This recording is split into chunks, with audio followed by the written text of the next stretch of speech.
স্বাগত দর্শক, আপনাদেরকে ৭১ জার্নালে আপনাদের সাথে আছি আমি তানিয়া রহমান। সংবাদ পর্যালোচনা বিষয় ভিত্তিক নিয়মিত এই অনুষ্ঠানে আমরা খবরের নানান বিষয় বিশ্লেষণ করে থাকি। পত্রপত্রিকা, টেলিভিশন, ডিজিটাল মিডিয়া ও নিউজ পোর্টালে যেসব খবর শিরোনাম হয়ে থাকে তা আমরা জানিয়ে দিই। সেই খবরের সাথে যুক্ত মানুষদের আমরা সংযুক্ত করি আমাদের আলোচনা টেবিলে। আমাদের স্টুডিও এবং অনলাইনে সংযুক্ত থাকা অতিথিরা সেসব খবরের গভীরে ঢোকেন। আজ আমাদের সাথে তেমনই আছেন সিনিয়র সাংবাদিক আমিরুল ইসলাম কাগজি এবং অনলাইনে পুরো সময়ের অতিথি ঢাকা রিপোর্টার্স ইউনিটের সাধারণ সম্পাদক মাইনুল হাসান সোহেল। আমরা আমাদের অতিথিদেরকে স্বাগত জানাই, তবে একজন অতিথি কিছুক্ষণের মধ্যেই আমাদের সাথে যুক্ত হবেন আশা করি আমরা। এবং দর্শক, বিভিন্ন সময় খবর পর্যালোচনার আরও অতিথিরা পর্যায়ক্রমে যুক্ত হবেন নানা রকম সংবাদের সাথে। শুরুতেই আমরা দর্শক কতগুলো অনলাইন পত্রিকার নিউজ পোর্টালের খবরের শিরোনামগুলো দেখে আসি। প্রথম আলো শুরুতেই আমাদের হাতে রয়েছে। প্রথম আলো আমরা দেখে নিতে চাই। প্রথম আলো বলছে, রাজবাড়ীতে নুরুল পাগলার দরবারে হামলার ঘটনায় একজন নিহত হয়েছে এবং একই সাথে বলা হচ্ছে যে জাপানের মর্যাদাপূর্ণ পুরস্কার পেলেন প্রথম আলো সাংবাদিক মঞ্জুরুল হক এবং মনে হচ্ছে অন্ধকারতম চীনের কাছে ভারত রাশিয়াকে হারিয়েছে, ট্রাম্প বলেছেন। এবং একই সাথে আমরা জানি সন্ধ্যা থেকে একটি খবর কম বেশি আসলে সবাই এরই মধ্যে করেছে এবং গণমাধ্যমগুলোতে আছে, সেটি হচ্ছে জাতীয় পার্টির কার্যালয়ে আবার হামলা, ভাঙচুর ও আগুন। এর পাশাপাশি যদি আমরা অন্য আরেকটি পোর্টালের খবরও একটু দেখি, সেটি হচ্ছে বাংলা ট্রিবিউন। বাংলা ট্রিবিউন বলছে, নুরুল পাগলার বাড়িতে হামলার ঘটনায় একজন নিহত হয়েছে এবং অর্ধশতাধিক আহত হয়েছে। রাজবাড়ির গোয়ালন্দে নুরুল হক ওরফে নুরুল পাগলার বাড়িতে হামলা হয়েছে, ভাঙচুর এবং অগ্নিসংযোগের মতো ঘটনা ঘটেছে। আমরা জানি যে শুক্রবার জুম্মার নামাজের পর এক ধরনের বিক্ষুব্ধ জনতা সেখানে গিয়ে এই ঘটনা ঘটেছে, সে খবরও আছে। এর পাশাপাশি যদি আমরা দেখি যে বিমানবন্দরের নিরাপত্তায় গঠন হচ্ছে পৃথক বাহিনী এজিবি এবং একই সাথে জাতীয় পার্টির কেন্দ্রীয় কার্যালয়ে আবারও হামলা, আগুন, পরিস্থিতি থমথমে, সেটির খবর তো আছেই। এবং একই সাথে আমরা দেখেছি যে এরই মধ্যে আদালতে সাংবাদিকদের উপর হামলার ঘটনায় ডিআরইউ নিন্দা জানিয়েছে, সে খবরও আছে। এরপর আমাদের হাতে আছে bdnews24.com। তারা বলেছে, শিরোনাম কাছাকাছি আসলে একই, তবে তাদের প্রধান যেই খবর সেটি হচ্ছে প্রবাসীর ভোট নিবন্ধন অ্যাপ, বুলেট মুদ্রণ এবং আনা নেয়ার খরচ করছে ইসি এবং বিদেশে প্রতি ব্যালট আনা নেয় ৫০০ টাকার মতো খরচ হতে পারে। বিস্তারিত হয়তো বা আমরা পরবর্তীতে দেখতে পারবো। এর পাশাপাশি প্যানেল ভাঙতে মন্ত্রীপাড়া থেকে চাপ দেওয়া হচ্ছে ভিপি প্রার্থী জামাল উদ্দিন। আমরা জানি যে এরই মধ্যে ডাকসু নির্বাচনের অনেক বেশি আসলে এর মধ্যে খবরাখবর আছে, কারণ আর ৩ দিন পরেই ৯ তারিখে যেহেতু নির্বাচন হতে যাচ্ছে, সেটি নিয়ে সাধারণ মানুষের আগ্রহের জায়গার পাশাপাশি রাজনৈতিক দলেরও কিন্তু আগ্রহের জায়গাটি আছে, কারণ অনেক দিন পরে ডাকসু নির্বাচন হচ্ছে।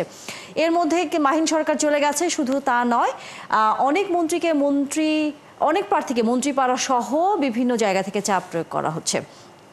জাপার খবরও আছে একই রকম, যে কার্যালয়ে আগুন, গণ অধিকার পরিষদের নিবন্ধন দাবি, যেই বিষয়টি নিবন্ধন বাতিলের তারা যা দাবি করেছে, আমরা দেখেছি জাতীয় পার্টির মহাসচিব তিনি এই মন্তব্য করেছেন। আমরা দর্শক আসলে এরই মধ্যে আমরা দেখছি বিভিন্ন রকম খবরাখবর, তার মধ্যে স্বাভাবিকভাবেই যেটি আসলে আমাদের সবারই আগ্রহের জায়গা, যেমনটা বলছিলাম যে এরই মধ্যে সেটি হচ্ছে ডাকসু নির্বাচন। আর মাত্র ৩ দিন পরই ৯ তারিখে হতে যাচ্ছে ডাকসু নির্বাচন, অনেক দিন পর, যার জন্য সাধারণ মানুষ, শিক্ষার্থী, রাজনৈতিক নেতা যারা আছেন সবার ভিতরে এক ধরনের আগ্রহের জায়গা, নির্বাচনটি কেমন হচ্ছে। এর মধ্যে তো অনেক রকম ঘটনা ঘটেছে।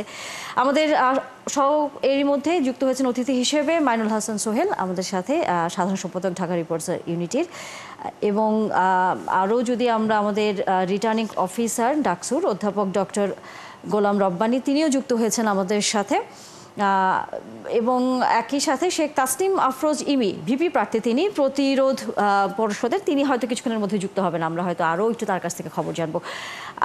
আমরা একটু প্রথমেই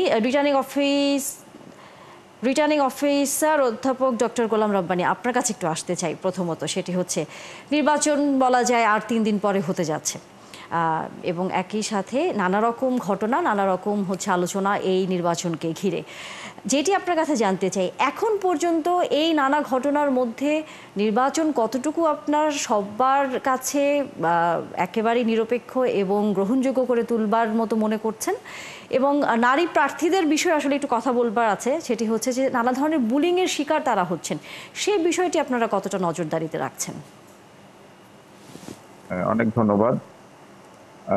ডাকসু নির্বাচনে আমরা দায়িত্ব নেওয়ার পর থেকেই আমরা ডাকসু নির্বাচনকে সফল করার জন্য যে ধরনের উদ্যোগ সেটা আমরা নিয়েছি এবং ২৬ তারিখ থেকে প্রচার প্রচারণা করার শুরু হওয়ার পর থেকে আপনারা দেখে থাকবেন যে ক্যাম্পাসে, হলগুলিতে, ক্যাম্পাসে এক ধরনের উৎসব মুখর পরিবেশ বিরাজ করছে।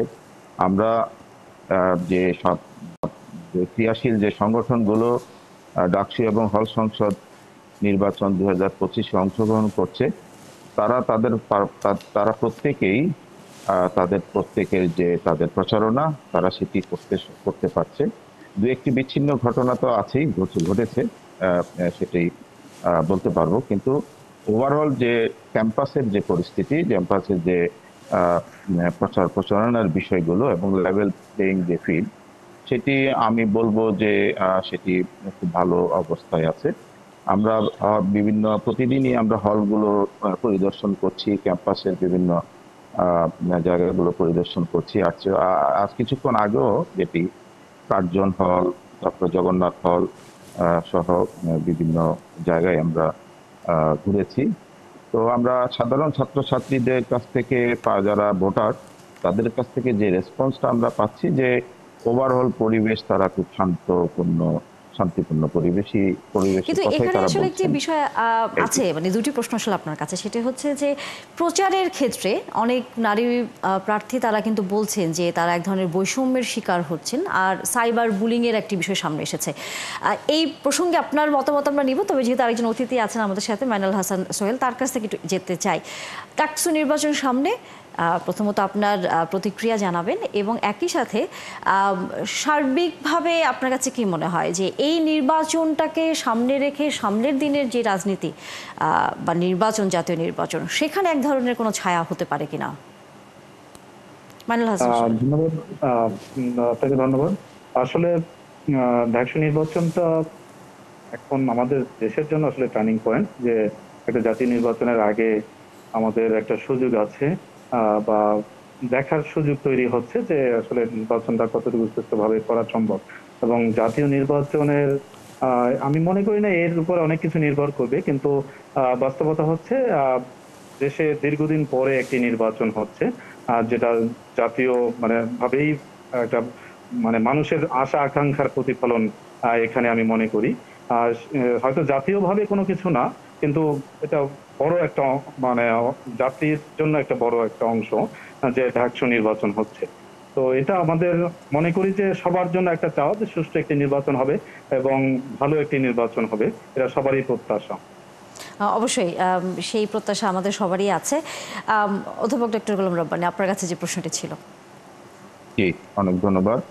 আপনি সাইবার বুলিং নিয়ে যে প্রশ্নটা করেছেন, আসলে সাইবার বুলিং আমরা ডাকসু নির্বাচন কমিশন এটা নিয়ে কাজ করছি। এটি কিন্তু আমাদের একার পক্ষে এটি নিয়ন্ত্রণ করা কখনোই সম্ভব না। এখানে কিছু রেগুলেটরি বডি আছে এটা নিয়ন্ত্রণ করার জন্য, তাদের এখানে সাহায্য দরকার আমাদের। আমরা নির্বাচন কমিশনের পক্ষ থেকে এবং প্রশাসনের পক্ষ থেকে বিটিআরসি চেয়ারম্যানের কাছে আমরা চিঠি দিয়েছিলাম।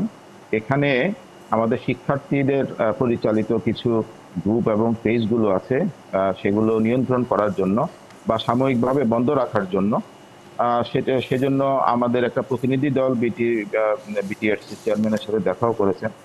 তো সেটি তারা কিন্তু ওভাবে আমাদেরকে খুব একটা সাহায্য করতে পারে নাই। বিশেষ করে তারা তাদের লিমিটেশনের কথা বলেছেন এবং বলেছেন যে এখানকে যে আমাদের যে ফেসবুক পেজগুলো আছে সেগুলো আসলে নিয়ন্ত্রণ করে মেটা এবং এটা ফেসবুক, ওখানে বাইরে থেকে এগুলো নিয়ন্ত্রণ করা হয়। আমাদের এখানে যে ডোমেইনগুলো আছে যে আমাদের দেশ থেকে হয় সেগুলো তারা নিয়ন্ত্রণ করতে পারেন, এ ধরনের তারা ব্যাখ্যা দিয়েছেন। তো সেগুলো আমরা আসলে এগুলো খুব যে সন্তুষ্ট হতে পেরেছি তা না।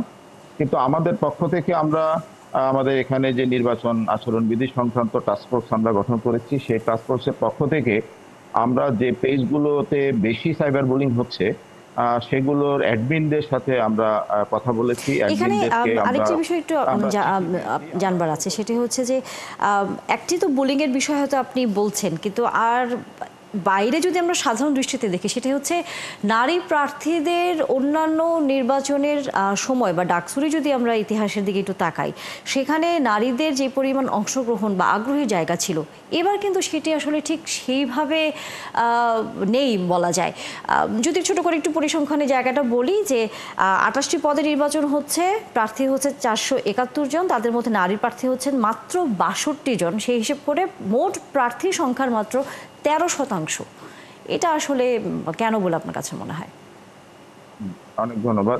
না, আমি যে কথাটা বলছিলাম শেষ করি আমি সাইবার জি। বুলিং নিয়ে। তো সেটি আমরা আমাদের দিক থেকে আমরা চেষ্টা করছি। যেমন যে সমস্ত গ্রুপগুলো থেকে বেশি সাইবার বুলিং হচ্ছে, আমাদের নারীরাও আক্রমণের শিকার হচ্ছে, সেগুলোকে আমরা নিয়ন্ত্রণ করার জন্য তাদের অ্যাডমিন যারা আছে তাদেরকে আমরা রিকোয়েস্ট করেছি প্রথমে, তারপরে চিঠি দিয়েছি, শোকজ করেছি, এবং আমরা আমাদের দিক থেকে চেষ্টা করেছি এগুলো বন্ধ রাখার জন্য, এবং কয়েকটা পেজ অলরেডি বন্ধ হয়েছে। আমরা তাদেরকে চাপ চাপ সৃষ্টি করে বন্ধ করেছি। আর নারীদের আমাদের নারী শিক্ষার্থী যারা প্রার্থী আছে তারা, আপনি যেটা বলেছেন, যারা সাইবার বুলিং শিকার হয়েছে এরকম একজন প্রার্থী, নারী প্রার্থী, তাকে আক্রমণ করার জন্য আমরা একজন শিক্ষার্থীকে 6 মাসের বহিষ্কার করেছি, বিশ্ববিদ্যালয় কর্তৃপক্ষ করেছে সেটি।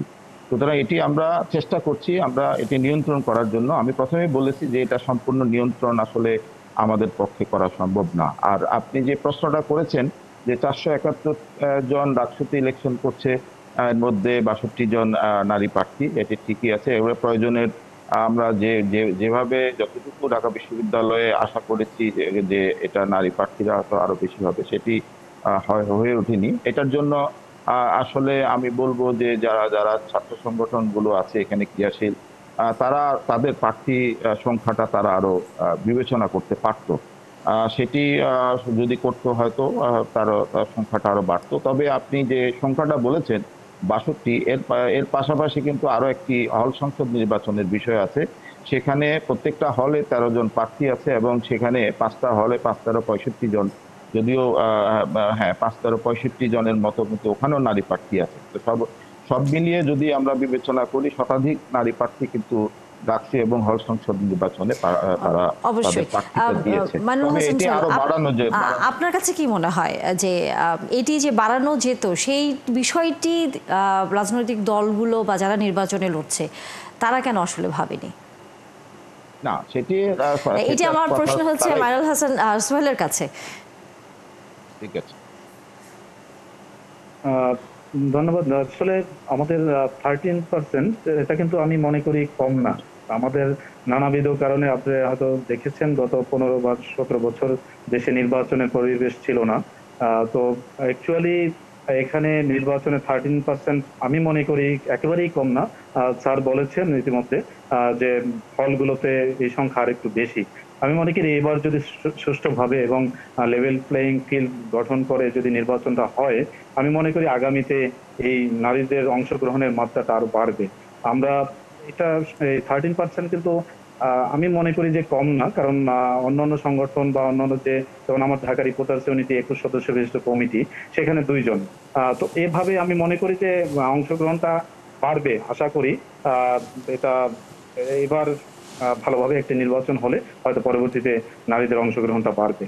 এবং স্যার বলেছেন সাইবার বুলিং এর বিষয়ে। আসলে সাইবার বুলিংটা আমাদের জন্য আসলে খুবই, মানে এখন এতটা বেশি যে প্রার্থীদের বিরুদ্ধে মানে নানাভাবে অপপ্রচার, নানা প্রচারণা করা হচ্ছে। দেখা গেল ওই প্রার্থী জানে না তার পক্ষে প্রচারণা হচ্ছে নেগেটিভলি। তো এই বিষয়গুলো আসলে স্যার বলছেন অলরেডি ব্যবস্থা নিয়েছেন। তা আমি মনে করি যে এটা জরুরি ভাবে নেওয়া উচিত একটা ব্যবস্থা, যাতে এই ধরনের সাইবার বুলিং এর শিকার না হন অন্যরা। অবশ্যই নিশ্চয়ই সেরকম ব্যবস্থা তারা নেবেন, আমরা সেই আশাই করি। আপনি আছেন আমাদের সাথে মাইনুল হাসান সোহেল। তবে অধ্যাপক ডক্টর গোলাম রব্বানী, আপনাকে আমাদেরকে বিদায় বলতে হচ্ছে। ধন্যবাদ আমাদের সাথে সময় দেওয়ার জন্য 71 জার্নালে। দর্শক, আমরা ৭১ জানালে নিচ্ছে একটি বিরতি, নিশ্চয়ই সাথে থাকবেন। দর্শক, আমরা দেখছিলাম বিভিন্ন যেই সংবাদভিত্তিক টেলিভিশন রয়েছে তারা কি কি সংবাদগুলো করেছে এবং কম বেশি আসলে সবারই আগ্রহী জায়গা ডাকসু নির্বাচন, জুলাই সনদ এবং এর পাশাপাশি দেশের অন্যান্য খবর। আমরা এই মুহূর্তে যেই খবরটি সবচেয়ে বেশি আসলে আমাদের সাধারণ মানুষের মধ্যে আগ্রহের জায়গা, কারণ নির্বাচন সামনে আসতে যাচ্ছে ফেব্রুয়ারিতে সরকারের সময় অনুযায়ী, এবং সেটি নিয়ে রাজনৈতিক দলগুলো নানা ধরনের আলোচনা চলছে, নানা ধরনের তারা বক্তব্য দিচ্ছেন এবং নির্বাচন কোন পদ্ধতিতে হবে সেটি নিয়েও এক ধরনের বিতর্কের জায়গা আছে, আলোচনা চলছে সেটি নিয়েও। পুরোপুরি এখনও সেটি কোথাও সমাধানের এখনও পথ তৈরি হয়নি। যেটি সবারই আগ্রহের জায়গা সেটি হচ্ছে যে পিআর পদ্ধতিতে ভোট হবে কি হবে না। আমরা সেটি জানবো। আমাদের সাথে অতিথি হিসেবে এর মধ্যে যুক্ত হয়েছেন শামসুজ্জামান দুদু, কেন্দ্রীয় বিএনপির ভাইস চেয়ারম্যান, এবং একই সাথে আমাদের সাথে আরেকজন অতিথি তো আছেনই, মাইনুল হাসান সোহেল, সাধারণ সম্পাদক ঢাকা রিপোর্টার্স ইউনিটের।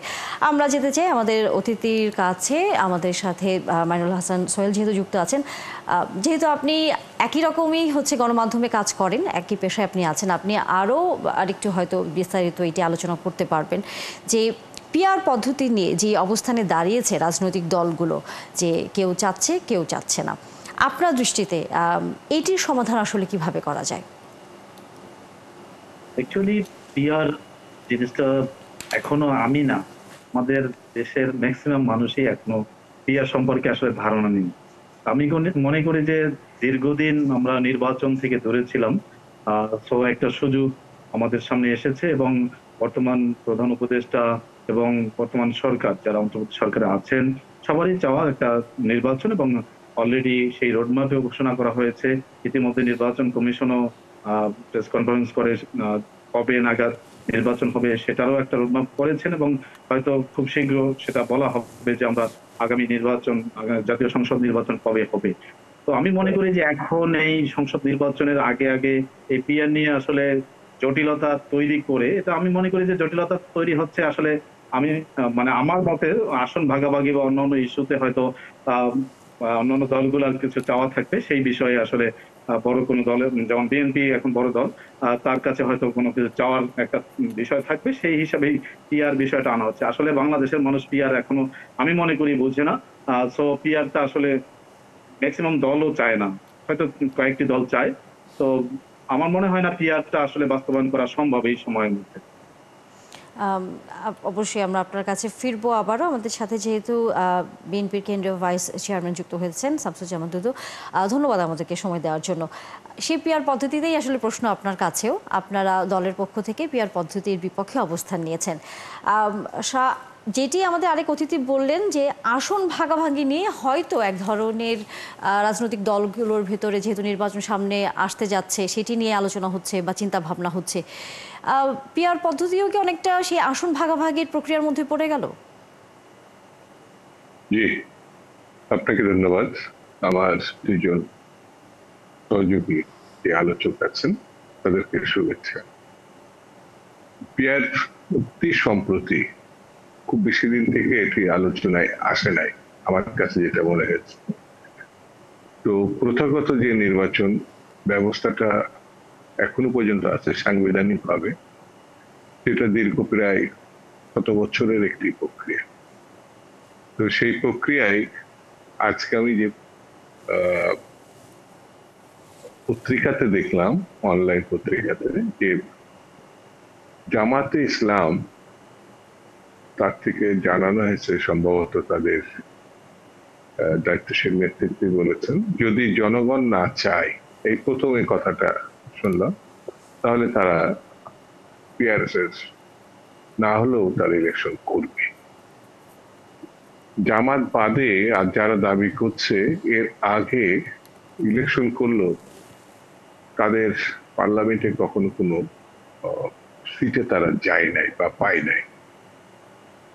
তো পিআর এর বিষয়টি আমার কাছে যেটা মনে হয় যে যেসব দলগুলো এটি মানে গ্রহণ করেছে বা বলছে, তারা এটা রাজনৈতিক কর্মসূচি হিসাবে গ্রহণ করতে পারে, এটা আমার মনে হয় কোনো অসুবিধা নেই। এবং যেহেতু তারা এটি খুব প্রয়োজনীয় এবং জনপ্রিয় বলে মনে করছে, তাহলে এটা নিয়ে তাদের জনগণের কাছে যেতে পারে।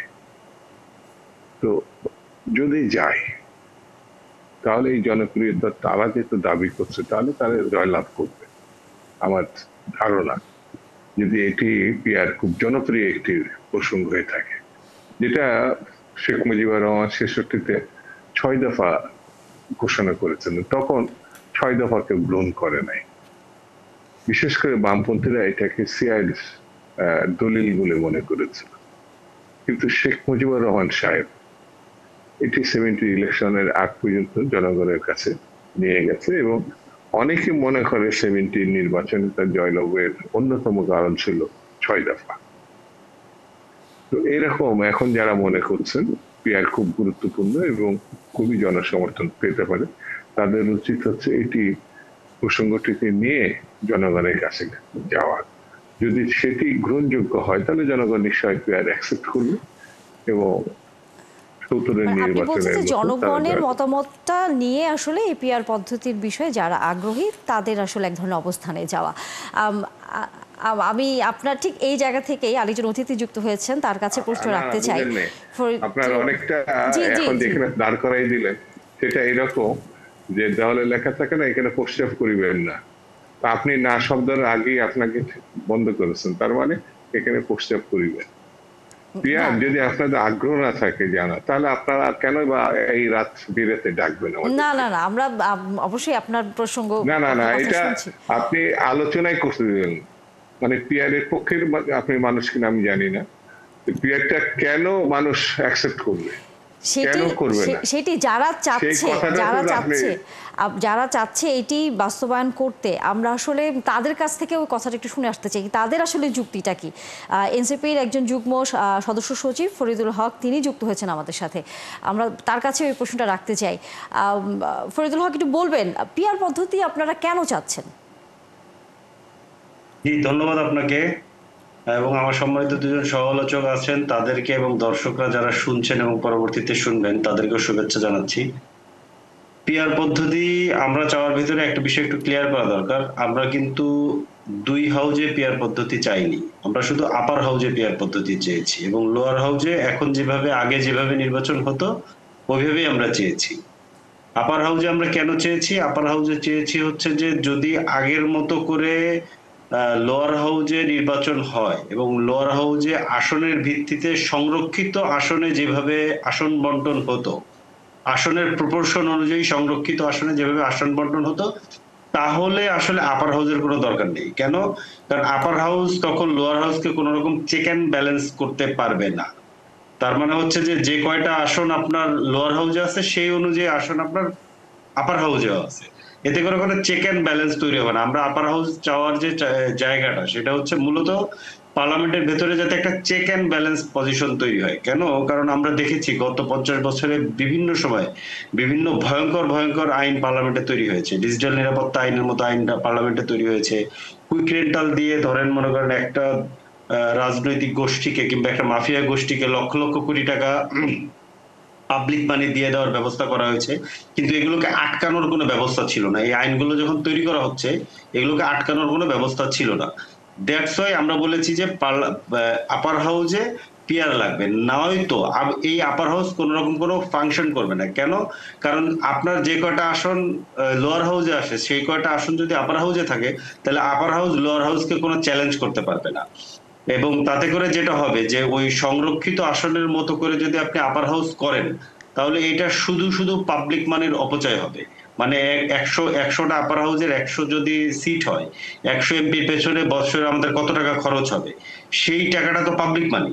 এত টাকা খরচ করে যদি আমরা ওইখান থেকে কোনো ফিডব্যাক না পাই, কোনো মানুষের পক্ষে ওই হাউসটা যদি কাজ করতে না পারে, কাজ করার সুযোগ যদি তাকে তৈরি করে দেওয়া না হয়, তাহলে ওই আপার হাউস করার কোনো অর্থ নাই। কিন্তু বাংলাদেশে সবাই মোটামুটি আপার হাউস চেয়েছে ঐক্যমত্য কমিশনে, এনসিপি তো বটেই, কিন্তু বিএনপি সহ 1-2টা দল সম্ভবত আপার হাউসে তারা পিআর চাচ্ছেন না। কিন্তু আমি তাদেরকে অনুরোধ করব যে এটা আপনারা আরো ভেবে দেখবেন, এটা ভেবে দেখলে নিশ্চয়ই ওনারাও বুঝবেন যে এটার যৌক্তিকতাটা কি। কারণ ওনারাও বেশ আগে থেকে আপার হাউসের দাবি করেছেন, আপার হাউসের কথা বলেছেন, সম্ভবত ওনাদের 31 দফার মধ্যেও আপার হাউসের কথা আছে। তো তো ওনারা যদি এই ব্যাপারে আন্তরিক হয় যে আপার হাউসে যদি পিয়ার না হয় তাহলে আপার হাউসের বেসিক্যালি কোনো ফাংশন থাকবে না, কারণ এটা ব্যালেন্স করতে পারবে না। একই মানুষের রিফ্লেকশন যদি অন্য জায়গায় থাকে, আমরা দেখেছি যে সংরক্ষিত আসন যেগুলো ছিল, কখনোই সংরক্ষিত আসনের কোনো সদস্যরা মানে তার দলের যেহেতু দলের সমান সমান ছিল সেহেতু তারা আসলে চ্যালেঞ্জ করার জায়গাতে ছিল না। কিন্তু আপার হাউসে পিয়ারটা এই হইলে যেটা হবে যে আসন সংখ্যা যা থাকবে, আমরা আমাদের গত 12টা নির্বাচনের স্ট্যাটিস্টিক্স যদি দেখি তাহলে প্রত্যেকটা নির্বাচনেই যে স্ট্যাটিস্টিক্সে দলগুলো ভোট পেয়েছে, মানে যেই পার্সেন্টেজে দলগুলো ভোট পেয়েছে, দেখা গেছে তার থেকে অনেক বেশি আসন পেয়েছে কিংবা অনেক কম পেয়েছে, কিন্তু ওই স্ট্যাটিস্টিক্স অনুযায়ী তাদের রিপ্রেজেন্টেশন পার্লামেন্টে ছিল না। এখন লোয়ার হাউজের ব্যাপারটা যেহেতু ধরেন একদমই নতুন পদ্ধতি, লোয়ার হাউজে এখনই এই মুহূর্তে ধরেন করা কঠিন এবং লোয়ার হাউজে করলে অনেকগুলো বাস্তবসঙ্গত চ্যালেঞ্জ আছে, সেই কারণে আমরা লোয়ার হাউজে বলিনি। কিন্তু আপার হাউজের ব্যাপারে আমরা খুব জোরালো ভাবে একদম শুরু থেকে বলেছি এবং আমরা সহ আরো অনেক রাজনৈতিক দল আপার হাউসে প্রপোর্শনেট রিপ্রেজেন্টেশন চায়। জি, এই জায়গায় মাইনুল হাসান হোসেন, আপনার কাছে একটু আসতেই চাই। ফরিদুল হক যেভাবে ব্যাখ্যাটি দিলেন, আপনার কাছে সেটি সহজলভ্য হয়েছে কিনা? কারণ আপনার মতো আমরা সাধারণ মানুষ, আমরা পিয়ার পদ্ধতি নিয়ে এখনো আসলে পরিষ্কার না। উনি যেভাবে ব্যাখ্যাটি দিলেন তাতে আপনার কাছে কি মনে হচ্ছে? দেখুন, গত 17 বছর বাংলাদেশে নির্বাচন ব্যবস্থা কিরকম ছিল এটা আমরা সবাই জানি, আসলে আপনার সহ আমরা সবাই জানি।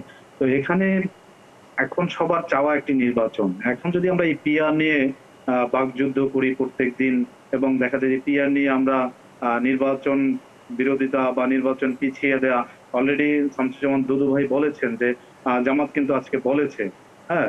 তো আমি মনে করি যে এই ইস্যুগুলো আমরা আগামীতে, কারণ গত 15 বছর নির্বাচন বা 17 বছর নির্বাচন হয় না বলে তাই যে ইস্যুগুলো চলে আসছে যে আপার হাউসে মেনটেন করা হচ্ছে না, লোয়ার হাউসে মেনটেন করা হচ্ছে না। তো আমরা হয়তো একটা সুষ্ঠু নির্বাচন যদি আমরা পাই, এরপরে আমরা এই বিষয়গুলো আগামীতে যাতে আমরা উত্থাপন করতে পারি। না হলে আসলে আমরা যদি পিআর নিয়ে আগাই এবং নির্বাচনটা পিছানোর চেষ্টা করি, তাহলে আমি মনে করি এটা যুক্তিযুক্ত হবে না বর্তমান প্রেক্ষাপটে। কারণ এখন দরকার আসলে একটা সুষ্ঠু নির্বাচন এবং সেটা দ্রুত, এবং সেটা অলরেডি প্রধান উপদেষ্টা ইতিমধ্যে একাধিকবার বলেছেন এবং প্রধান উপদেষ্টা প্রেস সচিব এবং নির্বাচন কমিশন একাধিকবার বলেছেন যে আমরা একটা নির্বাচন দ্রুত এবং আগামী ফেব্রুয়ারিতেই নির্বাচন হবে। তো আমি মনে করি যে পিআর অন্যান্য ইস্যুতে আমরা আসলে পরেও সুযোগ পাবো। এখন আপনার কাছে কি মনে হচ্ছে যে এই যেই দাবিগুলো বারবার সামনে উঠে আসছে, রাজনৈতিক দলগুলো বারবারই যারা এর আগের যারা নির্বাচনে অংশ নিয়েছে, এবং কিছুক্ষণ আগে আমাদের আরেকজন অতিথি নিজেও বলেছেন যে জামায়াত শেষ পর্যন্ত বলতে বাধ্য হয়েছে আজকে যে তারাও পিআর পদ্ধতিতে নির্বাচন না হলেও নির্বাচনে তারা অংশ নেবে। অর্থাৎ নির্বাচনের অংশ নেওয়া, নির্বাচন এবং একই সাথে দেশের গণতান্ত্রিক প্রক্রিয়াটি স্বাভাবিক রাখার ক্ষেত্রেই বড় বড় রাজনৈতিক দল যারা এর আগে সংসদে ছিল তারা কিন্তু সেই বিষয়ে জোর দিচ্ছে পদ্ধতির থেকে। কিন্তু যারা এই পদ্ধতিটা পরিবর্তন করতে চাচ্ছে, আপনার কাছে কি মনে হয় এর পদ্ধতি পরিবর্তন করতে গিয়ে আসলে নির্বাচনের সময়টা দীর্ঘায়িত হয়ে যাচ্ছে কিনা? আমি আপনাকে বললাম একটু আগেই যে আসলে এখন সবারই চাওয়া একটা নির্বাচন, কারণ আমি নিজেও জাতীয় নির্বাচনে কখনো ভোট দিতে পারিনি গত 15 বছর বা 17 বছরে।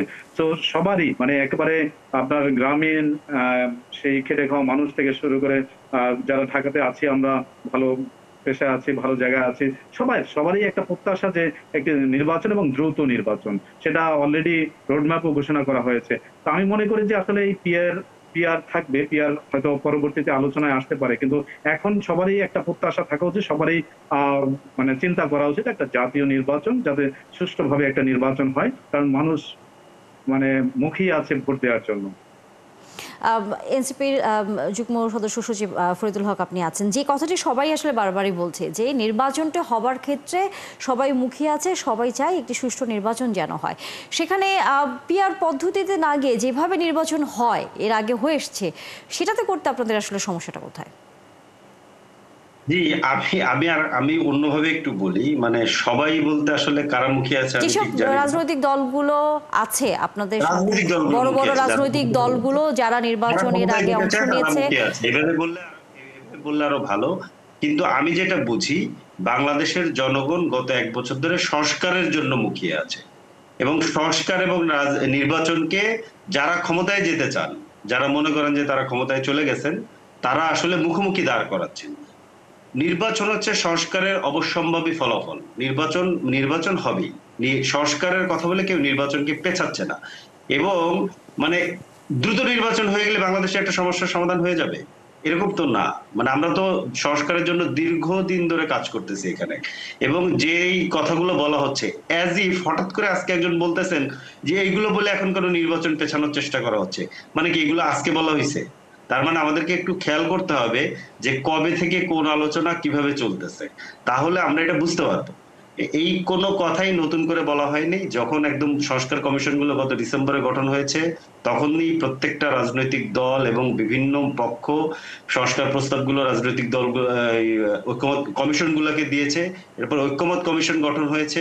ঐক্যমত কমিশন এটা নিয়ে ধারাবাহিকভাবে গত কয়েক মাস ধরে আলোচনা করছে। সেই আলোচনায় মোটামুটি জুলাই সনদ একটা ফাইনাল পর্যায়ে চলে এসেছে। এরপরে বাস্তবায়ন পদ্ধতি নিয়ে আলোচনা হবে। এই প্রক্রিয়াগুলো চলতেছে। এইখানে পিআর নিয়ে শত শত শত শতবার আলাপ করা হয়েছে, বিভিন্ন বিভিন্ন পর্যায়ে আলাপ করা হয়েছে। মানে আমাদের কথা হচ্ছে যে ঠিক আছে পিআর দিবেন না, তাহলে উচ্চকক্ষ বাদ দিয়ে দেন। কারণ ধরেন আপনি যদি প্রতি বছর একজন পার্লামেন্টে একজন এই উচ্চকক্ষের মেম্বারের পেছনে 5 কোটি টাকা খরচ করেন, তাহলে বছরে 500 কোটি টাকা খরচ হবে এই উচ্চকক্ষের পেছনে। এই টাকা কার টাকা ভাই? এটা তো পাবলিকের টাকা। পাবলিকের টাকা শুধু শুধু খরচ করা দরকার নেই তো। পাবলিকের টাকা শুধু শুধু খরচ করা দরকার নেই, এটা বন্ধ করে দেন, দরকার নেই এটা। আরেকটা ব্যাপার হচ্ছে যে যারা মনে করেন যে এটা পরে আলাপ করা যাবে, পরে কবে আলাপ করব? কোন রাজনৈতিক দল আমাদের এখানে কখনো কথা শুনেছে? আমরা এগুলো দেখেছি? রাজনৈতিক দল যখন সরকারে গেছে তখন তাদেরকে কথা শোনানো যায়, ঘাড় ধরে নামানো ছাড়া? এই পদ্ধতি তো নাই। এখন যেহেতু কোনো রাজনৈতিক দল সরকারে নাই, সকল রাজনৈতিক দল কিংবা অরাজনৈতিক পক্ষ সবাইকে কথা শোনানোর মতো একটা সরকার আছে। তাহলে এবং আরেকটা ব্যাপার আমাদেরকে বুঝতে হবে যে আমরা একটা ফ্যাসিবাদী ব্যবস্থা থেকে একটা গণতান্ত্রিক পদ্ধতিতে উত্তরণ করব। এবং আমাদের প্রত্যেকের মনে রাখা দরকার যে নির্বাচন মানে গণতন্ত্র নয়। বাংলাদেশে কিন্তু নির্বাচন ছিল, সবসময় নির্বাচন হয়েছে, কিন্তু বাংলাদেশ গণতান্ত্রিক হয়নি। কেন হয়নি? এই প্রশ্নের উত্তর আমাদেরকে খুঁজে বের করার জন্যই কিন্তু আমরা এতদিন ধরে লড়াই করতেছি। এই পুরনো রাজনৈতিক দলগুলো আমাদেরকে এটা দিতে পারেনি। এখন হয় কি যে প্রত্যেকটা রাজনৈতিক দল একে অন্যকে দোষ দিয়ে দেয়, দোষ দিয়ে নিজেকে শুধু ধরেন মনে করেন যে সাধু সাজার চেষ্টা করে। এটা না। প্রত্যেকের ইয়ের মধ্যে ধরেন ঝামেলা ছিল, যেই কারণে বাংলাদেশ একটা ফ্যাসিবাদ প্রতিষ্ঠা পাইতে পারছে। তো আমরা যে রাজনৈতিক মানে যে গণতান্ত্রিক প্রক্রিয়া আমরা যাব, সেই জায়গাটা যদি সেটেল না করে আমরা যদি শুধু একটা নির্বাচন দিয়ে ওখানে চলে যাই, তাহলে বাংলাদেশ আবার পেছনের জায়গাতে পড়বে। ভবিষ্যতে এর পরবর্তী নির্বাচনে যারা ক্ষমতায় আসবে তারাও আর একটা গণঅভ্যুত্থানের মুখে পড়বে। কারণ আমাদের মনে রাখা দরকার, জাস্ট 1 বছর আগে বাংলাদেশের কয়েক কোটি মানুষ রাস্তায় নেমেছিল। এটা মনে করার কোনো কারণ নাই এই মানুষরা চুপচাপ বসে থাকবে। আপনি যা মনে করেন যে বছরে বছরে 1 লক্ষ কোটি টাকা পাচার করে ফেলবেন, আপনি যে 11টা ব্যাংক একটা পরিবারকে দিয়ে দিবেন, আপনি যা ধরেন মনে করেন যে বিরাট বিরাট রাজনৈতিক মেগা মেগা প্রকল্প তৈরি করে লুটপাট করবেন এবং পাবলিক চুপচাপ বসে থাকবে, এটা হবে না। অতএব পরবর্তীতে যারা ক্ষমতায় আসবে তাদের নিরাপত্তার জন্যই এবং তারা যাতে সুন্দরভাবে রাষ্ট্র পরিচালনা করতে পারে তার জন্যই আসলে বেসিক কিছু সংস্কার করা দরকার। সেই সংস্কারগুলো ছাড়া যদি নির্বাচনে যাওয়া হয় তাহলে তারাই বিপদে পড়বে। অতএব এইটা নির্বাচন পেছানোর ব্যাপার না, নির্বাচন ডিসেম্বরে হোক, তাতে তো কোনো অসুবিধা নেই। সংস্কার প্রস্তাবগুলোতে আমরা সবাই একমত হই এবং এটাকে কি পদ্ধতিতে বাস্তবায়ন করব, বিশেষত সাংবিধানিক যে সংস্কারগুলো আমাদের করার কথা হচ্ছে, সাংবিধানিক সংস্কারগুলো কিভাবে বাস্তবায়ন করব সেই জায়গাটা সেটেল করে ফেলতে পারলেই নির্বাচন নিয়ে তো কোনো কারোর কোনো আপত্তি নেই। কেউ তো নির্বাচন নিয়ে আপত্তি করছে না। এবং যে গুঞ্জনটা সরানোর চেষ্টা করা হচ্ছে যে নির্বাচন পেছানোর চেষ্টা, আমরা তো বরঞ্চ উল্টো দাবি করতে পারি। এখন যেহেতু তাদের কাছে শক্তিটা বেশি, তাদের স্বরটাকে উঁচু মনে হচ্ছে, কিন্তু আমাদের স্বর কম হলে মানুষ কিন্তু এটা বুঝতে পারে যে সংস্কারকে ভেস্তে দেওয়ার জন্য নির্বাচনকে সামনে আনা হচ্ছে। আমরা তো এই অভিযোগ তুলতেই পারি, আমরা তো নির্বাচন নিয়ে কোনো বাধা দিইনি। আমরা বলছি যে সংস্কারগুলোকে আগে এনশিওর করেন এবং কোন পদ্ধতিতে সাংবিধানিক সংস্কারটা ঠিক করবেন সেই পদ্ধতিটা আগে ঠিক করেন। আপনি একটি কথা বলেছেন যে পিআর পদ্ধতিতে নির্বাচনটি করার মূল কারণ বা আপনাদের যে দাবির জায়গা সেটি হচ্ছে যারা নির্বাচিত হয়ে আসবেন তাদেরকে আপনার এক ধরনের নিরাপদ এক সংসদ বা নিরাপদ একটি ক্ষমতায়নের মধ্যে রাখতে চান বলে, বা সেই ধরনের একটি জায়গার আপনার কথা বলছেন। আসলেই কি সেই নিরাপদ জায়গায় পিআর পদ্ধতিতে নির্বাচন হলে যাওয়ার সুযোগ আছে কিনা, বা রাজনৈতিক দলের নেতারাই বা কি মনে করে, নিশ্চয়ই সেটি আলোচনা হবে। আমাদের সাথে এরই মধ্যে আরেকজন অতিথি যুক্ত হয়েছেন, আমিরুল ইসলাম কাগজি। তিনি হচ্ছেন সিনিয়র সাংবাদিক। আমাদের সাথে যুক্ত হওয়ার জন্য অসংখ্য ধন্যবাদ। ৭১ জার্নালে আপনি আমাদের সাথে যুক্ত হয়েছেন। আমরা পিআর পদ্ধতি নিয়ে আলোচনা করছিলাম, যেটি আসলে সবচেয়ে বেশি এখন আলোচনার মধ্যে আছে রাজনৈতিক দল থেকে শুরু করে সাধারণ মানুষের মধ্যেও। এনসিপির একজন নেতা যিনি কিছুক্ষণ আগে বলেছেন যে পিআর পদ্ধতি তারা এই কারণে চান যে যারা আগামীতে নির্বাচিত হয়ে আসবেন তাদের অনেকটা নিরাপদ সংসদ, নিরাপদ রাষ্ট্র ক্ষমতা পরিচালনার ক্ষেত্রে সেটি আসলে সহায়ক হবে। আপনি কি তাই মনে করেন? কিভাবে সহায়ক হবে? আপনি এখন পিআর পদ্ধতি, এটা তো পরিষ্কারভাবে আপনার জানা উচিত, জানেন যে সংখ্যানুপাতিক হারে যারা নির্বাচনে বিজয়ী হয়ে আসবে, তাহলে এখানে কোনো একটি রাজনৈতিক দল এককভাবে সংখ্যাগরিষ্ঠতা অর্জনও করবে না। তারপরে তারা সরকার গঠন করার একটা স্থিতিশীল সরকার গঠন করতে গেলে যে সংখ্যায় আপনার সংসদ সদস্য লাগবে সেটা তো হবে না। কারণ পিআর পদ্ধতি এমন একটা বিষয় যে কে কোন দিক থেকে, আপনি তো এখনো পর্যন্ত ঠিকই করতে পারেন নাই যে ঠিক আছে বিএনপি না হয় ধানের শীষ হলো, জামাত ইসলাম, দাড়িপাল্লা, তারপরে এনসিপি একটা নিল, জাতীয় পার্টি হয়তো তাদের লাঙ্গল নিল, আরও তো স্বতন্ত্র ক্যান্ডিডেট থাকতে পারে।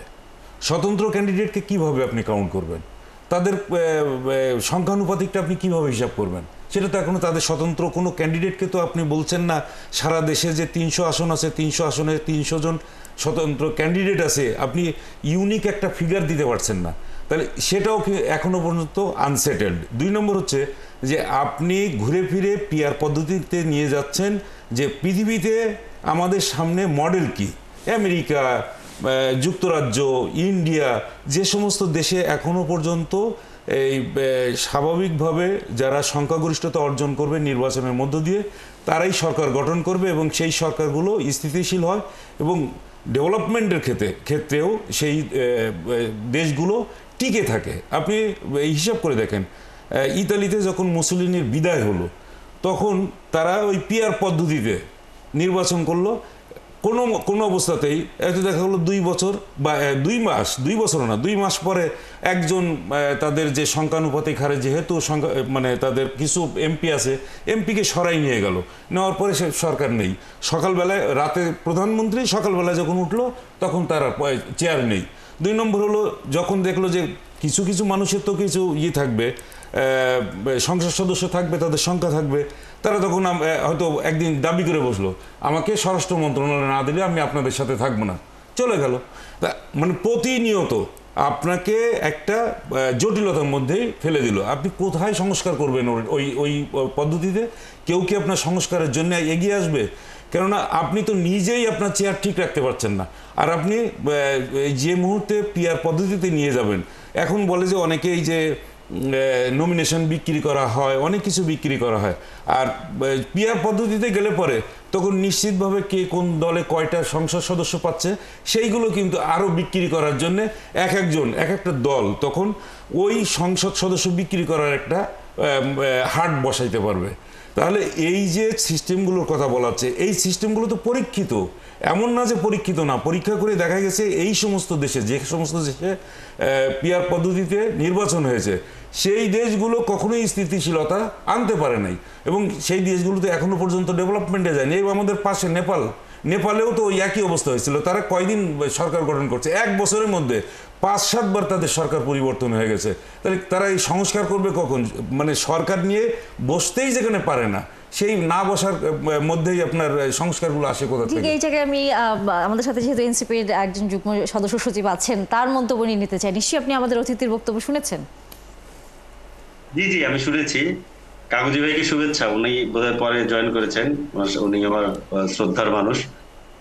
মানে ঘটনা হচ্ছে যে উদাহরণ দেওয়ার জন্য এটা খুব মজা, ধরেন নেপালের উদাহরণ দেওয়া হয়, কিন্তু পৃথিবীতে 91টা দেশে পিয়ার আছে, কিন্তু আমি যেটা বলছি যে আমরা লোয়ার হাউসে এখন পিয়ার চাচ্ছি না, ঠিক আছে? এবং আপনি যেভাবে আমাকে রেফার করেছেন আমি এটা বলিনি যে শুধু পিয়ার না হলে, পিয়ার হলেই নিরাপত্তা হবে ব্যাপারটা তা না। আমি কিন্তু বলছি যে পুরো সংস্কার প্রক্রিয়া, পুরো গণতান্ত্রিক প্রক্রিয়ায় যদি আমরা উত্তরণ ঘটাতে না পারি, এবং যেভাবে উদাহরণ দেওয়া হয় যে ধরেন সরকার চলতে পারবে না, তাহলে কি আমরা শেখ হাসিনার কাছে যেরকম ক্ষমতা ছিল সেরকম ক্ষমতা আমরা পরবর্তী প্রধানমন্ত্রীর কাছে দিব? নিশ্চয়ই না। যদি না দিই তাহলে আমরা কি কি ক্ষমতা কমাবো, কি কি ক্ষমতা রাখবো, কি কি ক্ষমতা কোথায় আমরা ডিস্ট্রিবিউট করব, সেই জিনিসগুলো তো আমাদেরকে সেটেল করতে হবে। যদি আমরা সেটেল না করা শেখ হাসিনার কাছে যেরকম ক্ষমতা ছিল সেরকম ক্ষমতা যদি আমরা পরবর্তী প্রধানমন্ত্রীর কাছে তুলে দেই, তাহলে ওই প্রধানমন্ত্রী তো ওইরকম ঝুঁকিতে পড়বে। কেন? কারণ অনেক বেশি ক্ষমতা মানুষকে কর্তৃত্ববাদী করে তোলে, স্বৈরাচার করে তোলে। অনেক বেশি ক্ষমতা যদি তার কাছে ওইরকম সক্ষমতা থাকে তাহলে সে ফ্যাসিস্ট হয়ে উঠতে পারে। সেই কারণে, এবং অনেক বেশি ক্ষমতা যখন একজন ব্যক্তি কিংবা একটা পদের কাছে থাকে তখন এটা কোনোভাবেই গণতান্ত্রিক রাষ্ট্র নয়।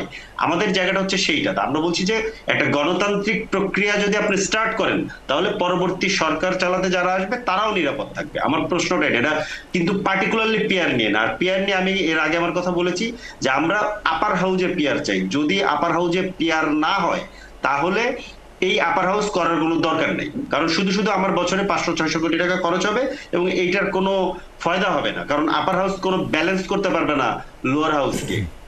লোয়ার হাউস তার ইচ্ছা মতো আইন বানিয়ে নিয়ে চলে যাবে।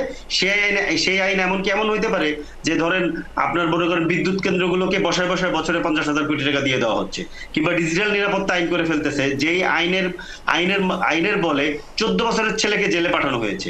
এটা ভাবার কোনো কারণ নেই পরবর্তীতে যারা আসবে, ধরেন এনসিপি ক্ষমতায় আসলো, এটা ভাবার কোনো কারণ নাই যে এনসিপি কে কেউ যখন সমালোচনা করবে এনসিপির নেতারা সব শুধু সহ্য করবে, এনসিপি সবাই ভালো মানুষ। এটা ভাবার কোনো কারণ নেই। আপনি ধরে নিবেন যে অনেক খারাপ মানুষ ক্ষমতায় আসতে পারে, আপনি তাকে ক্ষমতাটাকে চেক অ্যান্ড ব্যালেন্সের মধ্যে রাখবেন। That is democracy. এটা ব্যক্তির ব্যাপার না, এটা একটা সিস্টেমেটিক ব্যাপার। সেই জায়গাটা হচ্ছে গিয়ে আপনি আপার হাউসটা এই কারণে দরকার, এবং এই কারণে একটা এখানে চেক অ্যান্ড ব্যালেন্স দরকার।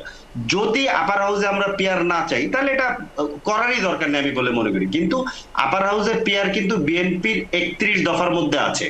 তো সেইখানেই বিএনপির বন্ধুদের কাছে, বিএনপির নেতাদের কাছে আমরা বারবার অনুরোধ করেছি যে আপনারা এটা মানে লজিক্যালি বোঝেন যে যদি সংরক্ষিত আসনের মতো আপনি আপার হাউস করেন তাহলে ওই আপার হাউসকে কোনোদিন আপনি ফাংশনাল করাইতে পারবেন না। তাহলে কেন ভাই শুধু শুধু আপনি জনগণের 500-1000 কোটি টাকা বছরে খরচ করাবেন? দরকার নেই, তাহলে আপার হাউস বাদ দিয়ে দেন। তার মানে কি আপনি কি কিছু প্রাইস পোস্টিং করতে চান যে কিছু লোককে ধরেন মনে করেন আপনি প্রাইস দিবেন যে আচ্ছা ঠিক আছে তোমাকে আমি লোয়ার হাউসে এমপি বানায় আনতে পারলাম না, তোমার এবার আপার হাউসে আমি প্রাইস পোস্টিং করতেছি। ভাই প্রাইস পোস্টিং করার জন্য পাবলিকের পয়সা খরচ করেন না প্লিজ। এইটা হচ্ছে আমাদের আর্গুমেন্ট ছিল তাদের সাথে। তো এই জায়গাটা আমরা বারবার বলছি যে আপার হাউসে পিয়ার না হলে পার্লামেন্টের ভিতরে চেক এন্ড ব্যালেন্স আসবে না। পিয়ার প্রশ্ন হচ্ছে আমাদের এটা যুক্তি। কাগুজি ভাই, আপনার কাছে কি মনে হচ্ছে যে উনি যে যুক্তি দিচ্ছেন উচ্চ কক্ষে যদি পিয়ার পদ্ধতিতে হয় তাহলে কি আসলে গণতান্ত্রিক প্রক্রিয়াটি থাকবে? আমি বলে নেই, সেটা হচ্ছে যে বিএনপি কিন্তু একেবারেই এই যে এখন যে কথাগুলো বলা হচ্ছে এবং সংস্কার কমিশন যে সমস্ত সংস্কার উপস্থাপন করেছে, এখান থেকে 2 বছর আগে বিএনপির পক্ষ থেকে 31 দফা রাষ্ট্র সংস্কার যে কর্মসূচি ঘোষণা করা হয়েছে এবং উপস্থাপন করা হয়েছে সেখানে পরিষ্কারভাবে প্রেসিডেন্ট এবং প্রধানমন্ত্রীর মধ্যে ক্ষমতার ভারসাম্য রক্ষা করার পরিষ্কার কথা বলা হয়েছে। তারপরে লোয়ার হাউস যেটা আমাদের পার্লামেন্ট যাতে একেবারেই মানে ব্রুট মেজরিটির কারণে যাতে স্বৈরাচারী হয়ে উঠতে না পারে, এই কারণে আপার হাউসের কথা বলা হয়েছে, দ্বিকক্ষ বিশিষ্ট পার্লামেন্টের কথা বলা হয়েছে। আচ্ছা, কখনো কখনো আপনার এখনো পর্যন্ত তো যে সমস্ত দেশে আপার হাউস আছে সেই জায়গাগুলোতেও তো একইভাবেই মানে আপার হাউসগুলো নির্বাচিত হয়ে থাকে। আমাদের এখানে যেহেতু কোনো রকম প্রদেশ নেই, কোনো আলাদা স্টেট নেই, এই কারণেই বলা হচ্ছে যে যারা সমাজের বিভিন্ন শ্রেণী পেশার মানুষের মধ্যে, নেতৃত্বের মধ্যে যারা প্রভাবশালী এখনো পর্যন্ত, তাদের মধ্য থেকে বাছাই করে যারা অন্তত লোয়ার হাউসে যে সমস্ত আইন পাশ হবে যা জনগণের স্বার্থের বিরুদ্ধে যাবে সেই স্বার্থবিরোধী আইনগুলো যাতে প্রোটেক্ট মানে বাধা দিতে পারে এবং বাতিল করতে পারে, এই রকম ক্ষমতা সম্পন্ন ব্যক্তিরাই কিন্তু আপার হাউজে যাবে। 2 নম্বর হচ্ছে যে আমরা এখনো পর্যন্ত দেখে আসছি যে বিএনপি যে সংস্কারগুলো দিয়েছে সেই সংস্কারের মধ্যে আপনার নির্বাচনের পদ্ধতি, নির্বাচন কমিশন কিভাবে গঠিত হবে সেই কথাগুলো পরিষ্কার করে দেওয়া হয়েছে। এখানে বিচার বিভাগ, নির্বাহী বিভাগ, পুলিশ প্রশাসন, সিভিল প্রশাসন, সেনাবাহিনী কিভাবে চলবে না চলবে পরিষ্কারভাবে প্রত্যেকটা বিষয় একেবারে দফাওয়ারি বর্ণনা দেওয়া হয়েছে। 2 নম্বর হলো ভোটের বিষয়টা তো পরিষ্কার করে বলে দেওয়া হয়েছে যে প্রাপ্তবয়স্ক মানুষ যারা ভোট দিয়ে জনপ্রতিনিধি নির্বাচন করে দিয়ে দেবে। আর গণতান্ত্রিক পদ্ধতিতে আপনি বলছেন যে আজকে পরবর্তীতে কারা ক্ষমতায় আসবে, তারা যদি ব্রুট মেজরিটি নিয়ে আসে তাহলে শেখ হাসিনার মতো স্বৈরাচারী হয়ে উঠতে পারে, ফ্যাসিবাদী হয়ে উঠতে পারে। তাহলে শেখ হাসিনার মতো যদি ফ্যাসিবাদী হয়ে ওঠে, শেখ হাসিনার বিদায় কি তারা কেউ দেখে নাই? শেখ হাসিনার বিদায় যদি দেখে তারা যদি ইতিহাস থেকে শিক্ষা না নেয়, তাহলে পরবর্তীতেও যদি কেউ আসে তার শেখ হাসিনার ভাগ্যবরণ করতে হবে। ভাগ্যবরণ করার জন্য যদি কেউ প্রস্তুত থাকে তারা তাই করবে। এইটা নিয়ে তো এখনই আমাদের এত মাথা ব্যথা করার কোনো কারণ আছে বলে আমরা আসলে আলোচনাটা আরো দীর্ঘায়িত করতাম, কিন্তু আসলে আমাদের সময়ে কিছুটা স্বল্পতা আছে। ফরিদুল হক, আপনাকে ধন্যবাদ। তবে পিআর পদ্ধতি বা আপনাদের যেই সংস্কার সেগুলো নিয়ে নিশ্চয়ই আরো সামনের দিনগুলোতে আলোচনা হবে, আর রাজনৈতিক দলগুলো তো আছে। দর্শক, একটি বিরতির সময় হয়ে গেছে একাত্তর জার্নালে, নিশ্চয়ই বিরতির পর যুক্ত হবেন, অন্য আরো বিষয় নিয়ে আলোচনা হবে। ধন্যবাদ দর্শক, সাথে থাকার জন্য আবারও একাত্তর জার্নালে স্বাগত আপনাদেরকে। নানা বিষয় নিয়ে যেমন আমরা আলোচনা করছিলাম, রাজনীতির বাইরেও আসলে সাধারণ মানুষের সবচেয়ে আলোচনার বা আগ্রহের যে জায়গাটি সেটি হচ্ছে বাজার দর। কারণ নানা রকম হচ্ছে আমরা পণ্য দেখি যেটি হরহামেশায় দাম কখনোই এক জায়গায় থাকে না। আমরা সেই বিষয় নিয়ে আলোচনা করব, তবে তার আগে আপনার হাতে সকালে যে পত্রিকাগুলো পৌঁছে যাবে তাদের কিছু শিরোনাম আমরা একটু দেখে আসতে চাই। যুগান্তর আমরা দেখতে পাচ্ছি সেটি হচ্ছে ডাকসু এবং হল সংসদ নির্বাচন, ছুটির দিনেও হলে হলে জমজমাট প্রচার, এবং একই সাথে আওয়ামী লীগের উন্নয়নের আড়ালে ভয়াবহ লুটপাট, এই সংবাদ এবং আজ পবিত্র ঈদে মিলাদুন্নবী, সেই খবরও আছে। পরে আছে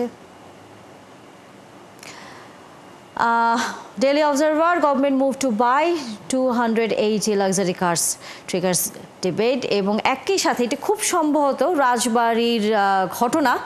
আমরা ছবিতে যতটুকু আসলে বুঝতে পারছি সেখানে যে অগ্নিসংযোগ এবং একজন মাজারের যেই ধ্বংসযজ্ঞ চালানো হয়েছে সেই ছবি আসলে হয়তো আমরা অন্য পত্রিকাতেও সেটি দেখতে পাবো। পরের পত্রিকা সংবাদ প্রতিদিন, থামছে না মব সন্ত্রাস, জনমনে দেখা দিয়েছে চরম উদ্বেগ, অনেক ক্ষেত্রে আক্রান্ত ব্যক্তি হচ্ছেন আসামি, এখনই থামানো প্রয়োজন বলে মত বিশ্লেষকদের। এবং আগামী 9 সেপ্টেম্বর নির্বাচন, ভিপি ডাকসুর প্রধান নির্বাহী, সম্পত্তির দায়িত্বে জিএস। মব সন্ত্রাস আসলে বলা যায়, এটি নিয়ে আমরা গত কয়েকদিন ধরেই আমরা আসলে দেখছিলাম যে অনেক বেশি সেটি নিয়ন্ত্রণের বাইরে চলে যাচ্ছে। আমরা এটি একটু আলোচনা করব, তবে যেহেতু বলছিলাম শুরুতেই যেহেতু বাজারের খবর, কারণ সাধারণ মানুষের আগ্রহের জায়গা যে বাজারের আসলে কেন নিয়ন্ত্রণ করা যাচ্ছে না। ভরা মৌসুমেও বা রাজধানীর বাজারগুলোতে সবজির দাম অনেক চড়া, বেশিরভাগ সবজি 100 ছাড়িয়ে গেছে। পেঁয়াজ আমদানি বন্ধ রয়েছে আমরা জানি, তার কারণে পেঁয়াজের দাম বেড়েছে, চালের দাম বেড়েছে, মাছ মাংস আসলে এখন রীতিমতো সাধারণ মানুষের নাগালের বাইরেই চলে গেছে। বাজার বিশ্লেষক রেজাউল করিম সিদ্দিক আমাদের সাথে যুক্ত হয়েছেন, আমরা তার কাছ থেকে একটু শুনে আসতে চাই বাজারের খবর। সেটি হচ্ছে, রেজাউল করিম, আপনার কাছে একটু জানতেই চাই, সারা বছরই আমরা বাজারে নানা খবরাখবর নিয়ে আলোচনা করি, আপনার সাথেও অনেকবার আলোচনা হয়েছে, এবং একটা বিষয় সামনে আসে, সেটি হচ্ছে সিন্ডিকেট। এই অদৃশ্য সিন্ডিকেট যুগের পর যুগ যেভাবে বাজারকে নিয়ন্ত্রণ করছে, তাকে কেউ নিয়ন্ত্রণ করতে পারছে না। আপনার কাছ থেকে যদি একটু মন্তব্য শুনি। ধন্যবাদ আমাকে যুক্ত করবার জন্য। আপনি নিজেই একটি প্রশ্ন করেছেন, সেটা হচ্ছে যে আমরা যুগের পর যুগ শুনতে পাই একটা সিন্ডিকেট আছে। সিন্ডিকেট আছেই, এবং এই সিন্ডিকেট আছে বলেই তো আসলে সংকটটা হয়। আপনি সাপ্লাই চেইনে, আমাদের দেশে যেটা হয় যে আমাদের যে সাপ্লাই চেইনে যে মানুষগুলো যুক্ত থাকেন সেটা কিন্তু আসলে খুবই কম সংখ্যক মানুষ। আপনি যদি এভাবে চিন্তা করেন যে হ্যাঁ, শাকসবজি বা অন্যান্য যে সমস্ত পচনশীল দ্রব্য যেটা আমাদের গ্রামে উৎপাদন হয় সেখানে অনেক ফরিয়া পাইকার তারা যুক্ত আছেন, সেখানে অনেক বেশি সংখ্যক মানুষ থাকেন। কিন্তু যেগুলো আমদানি নির্ভর পণ্য, ভোগ্য পণ্য, যদি আপনি তেলের কথা বলেন, যদি আপনি মশলার কথা বলেন, যদি আপনি ডালের কথা বলেন বা চালের কথা বলেন, এগুলো কিন্তু খুব নির্দিষ্ট সংখ্যক মানুষ। আপনি কিন্তু বড় বড় হাতে গোনা 4-5টি কোম্পানি ছাড়া কিন্তু পাবেন না কাউকে। এবং এরা সকলেই কিন্তু সরকারের কোনো না কোনো জায়গাতে নিজেদের একটি অবস্থান তৈরি করে রেখেছেন। এবং আমাদের দেশে যে রাজনীতিতে ব্যবসায়ীদের যে আধিপত্যটা এর আগে ছিল, সে কারণে এরা কোনো না কোনোভাবে রাজনৈতিক ফায়দা নেওয়ার চেষ্টা করেছেন। এবং আমাদের রাজনীতিকরা বা আমাদের প্রশাসনের মানুষজন তাদেরকে খুব একটা বেশি শায়েস্তা করতে পারেন নাই, কারণ উল্টো তারা শায়েস্তা করে দিয়েছেন। তারা নিজেরা বাজারকে ব্ল্যাকআউট করে ফেলেছেন, ফসলকে বন্ধ করে ফেলেছেন, গোডাউনকে সিলগালা করে ফেলেছেন। এবং দেখা গেছে যে অনেক সময় দেখা গেছে যে বাজারে আছে, আমার বাংলাদেশ ব্যাংকের রিপোর্টে আছে যে আমরা কতটা আমদানি করেছি, কিন্তু গ্রাহকের কাছে সেটি যুক্তিসঙ্গত মূল্যে যাচ্ছে না। এখন সিন্ডিকেটটা ভাঙা যাচ্ছে না, তার কারণটা কি? তার প্রধান কারণটা কি? আমার কাছে মনে হয় যারা সিন্ডিকেটকে চিহ্নিত করতে পেরেছেন এবং যারা ভাঙার দায়িত্বে আছেন তারাই স্বভাব মানে যথাযথভাবে দিতে পারবেন। এবং আসলে একজনকে দিয়ে একটা সিস্টেমকে ভাঙতে গেলে একটা সমন্বিত উদ্যোগ দরকার। সেই সমন্বিত উদ্যোগটি আসলে কে নেবে? মানে কারণ এটা আসলে দায়িত্বটা কার? আমরা যদি আমাদের অতিথির কাছ থেকে আসলে জিজ্ঞেস করি। দায়িত্ব মূলত যারা প্রশাসনে থাকেন, সরকারে থাকেন। আমরা তো দেখি যে পণ্যটা আমরা এখানে 80 টাকা 90 টাকায় কিনছি, সেই পণ্য যশোরে কত দূর? এখানে যশোরেই আপনি যে পাচ্ছেন 30 টাকা 40 টাকা, বড় মানে 20 টাকা থেকেই শুরু হয়। তাই রাস্তায় আসতেই আপনার পুরা 50 টাকা বেড়ে যায়। তাহলে এটা কারা? কয়েকজন গুটি কয়েক কোম্পানি একত্রিত হয়ে যায়। আর এদের টাকা পয়সার অঙ্ক এত, আপনি একদিনেই যদি কোটি কোটি টাকা আপনার প্রফিট করেন, সেইটা দিয়ে তো আপনি কতজন, অনেকের মুখ বন্ধ করতে পারেন। একজন কৃষক তো আর কারণ মুখ বন্ধ করতে পারে না। যে কারণে এই স্বার্থটা হচ্ছে অর্থনৈতিক। এই অর্থনৈতিক স্বার্থ দিয়েই প্রশাসনের মুখ বন্ধ করা যায়, পুলিশকে বন্ধ করা যায়, যারা যারা থাকে এই চ্যানেলে তাদের সবার মুখ বন্ধ করে দিলে আলোচনা ছোট করতে হবে আমাদেরকে। যেহেতু আরেকজন অতিথি আছেন মাইনুল হাসান সোহেল, আপনার কাছে আসলে এই প্রশ্নটা আপনার কাছেও, সেটি হচ্ছে যে এই মুখ বন্ধ করার যে প্রক্রিয়া তাতে, এবং আরেকটি প্রসঙ্গ কিন্তু বলেছিলেন আমাদের রেজাউল করিম, সেটি হচ্ছে যে রাজনৈতিকভাবে আসলে এই সিন্ডিকেটগুলো পরিচালিত হচ্ছে, যার জন্য কেউ এটি ভাঙতে পারছে না বা নিয়ন্ত্রণ করতে পারছে না। আপনার কাছে কি মনে হয়? এটা রেজাউল করিম সিদ্দিকী ভাই যথার্থ বলেছেন। আসলে রাজনৈতিক কারণ, এখন হয়তো রাজনৈতিক সরকার নেই বা রাজনৈতিক কোনো পলিটিক্যাল পার্টি সরাসরি নেই, কিন্তু ইনডাইরেক্টলি আসলে এই ভূমিকাটা রাখতেছেন আমাদের কেউ না কেউ। মানে সিন্ডিকেটে এখনো যেটা আগে যে সিন্ডিকেট ছিল, আগে আমিও আসলে সংবাদ পরিবেশন করেছি যে এটা ব্যবসায়ীরা, এমনকি সে তখনকার প্রধানমন্ত্রী থেকে শুরু করে নিম্ন লেভেলের যারা ব্যবসায়ী ছিল সবার সাথে একটা সংযোগ ছিল। সিন্ডিকেট করে এক সপ্তাহে একটি প্রোডাক্টের দাম বাড়িয়ে দেওয়ার যে ওই সময় চিন্তা ছিল, ওই চিন্তাটা এখনো কিন্তু কম কিন্তু আছে। যে কারণে আসলে আমরা দামটা নিয়ন্ত্রণ করতে পারছি না। দামটা নিয়ন্ত্রণ না করার আরো কিছু কারণ আছে। কাগজি ভাই বলেছেন যে আসলে আমাদের যে মধ্যস্বত্বভোগী আছেন, আমরা মধ্যস্বত্বভোগীটা কমাতে পারিনি। আমরা কৃষক 20 টাকায় দিলে সেটা রাস্তায় উঠতে, ওই কৃষকের ক্ষেত থেকে রাস্তায় উঠতেই 50 টাকা হয়ে যায়। এটা মানে আমাদের সবারই আসলে ব্যবসায়িক যে চিন্তাটা, এটা আমরা এখনো পরিহার করতে পারিনি। আমরা আসলে মানুষ কতটা মানে ব্যবসা করব এটা নিয়ে আমরা ভাবি না। আমরা দেখি ভোক্তা যখন মানে অভিযান চালায়, তখন কিন্তু দেখবেন যে ডিমের দাম, অন্যান্য প্রোডাক্টের দাম কম, কিন্তু এখন ভোক্তা যখন চলে যায় আবার সেই একই ভাবে। আপনি দেখেন যে চিনির বাজার একটা সিন্ডিকেটের হাতে, তেলের বাজার একটা সিন্ডিকেটের হাতে। ওই সিন্ডিকেট যখন চায় তেলের দাম বাড়ে, সিন্ডিকেট যখন চায় চিনির দাম বাড়ে।